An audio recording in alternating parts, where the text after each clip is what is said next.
Bonjour, alors pour intégrer la formation du BTS comptabilité et gestion, il faut déjà être titulaire d'un bac général ou d'un bac professionnel. Il faut ensuite présenter un dossier scolaire qui soit, tant qu'à faire, satisfaisant et démontrer dans ce dossier la motivation de l'étudiant et son projet professionnel. Alors, les compétences qui vont être abordées dans différents domaines. Ces domaines, c'est en culture générale, ça sera en langue vivante, puisque l'anglais est obligatoire, en mathématiques appliquées, en culture économique, juridique et managériale, et puis ensuite, il y a toute la partie professionnelle, c'est-à-dire tout ce qui est compétences à acquérir en gestion.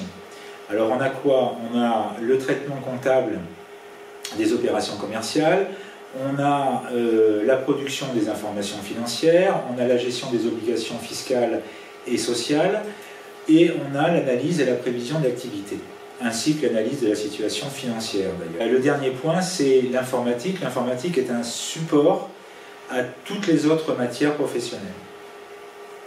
Et pour finir cette énumération, l'étudiant, au cours de son cursus de 2 ans, va devoir effectuer une période de 10 semaines de stage.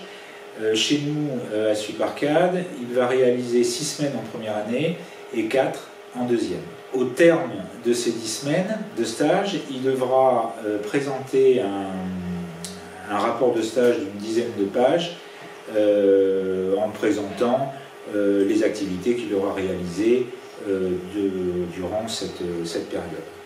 Alors une fois que le candidat a obtenu son diplôme, c'est-à-dire qu'une fois qu'il est diplômé de ce BTS comptabilité et gestion, il a plusieurs choix.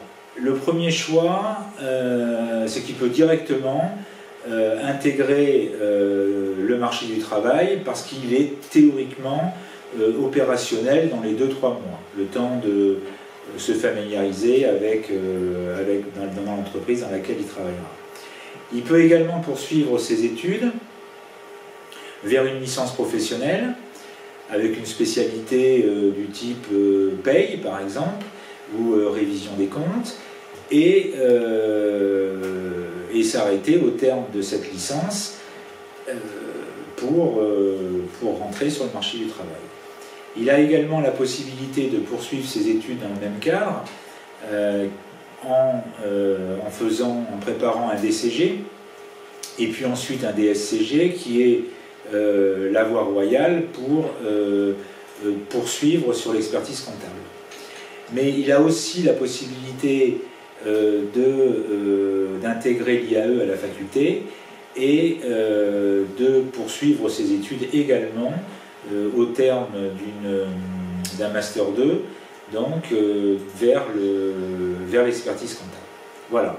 Donc en fait, le candidat qui prépare un BTS compta, il a la possibilité au terme de son cursus et au terme de la poursuite de ses études d'être responsable comptable, d'être collaborateur dans un cabinet d'expertise comptable, de faire du contrôle de gestion ou de devenir expert comptable tout simplement. Enfin, la liste n'est pas exhaustive, mais en tout cas, l'éventail de métiers est très large. Pourquoi est-ce que je recommanderais, moi, aux jeunes de venir à Suparcade? Les jeunes sont dans un environnement où il n'y a que des étudiants, puisqu'à Suparcade, il y a 5 BTS, et que tous les jeunes ont la capacité de se retrouver sur un site sans avoir à croiser ou des collégiens ou des lycéens. Le deuxième avantage, c'est que les locaux étant relativement, moins grands que dans un lycée, les gens se connaissent et c'est un peu plus familial.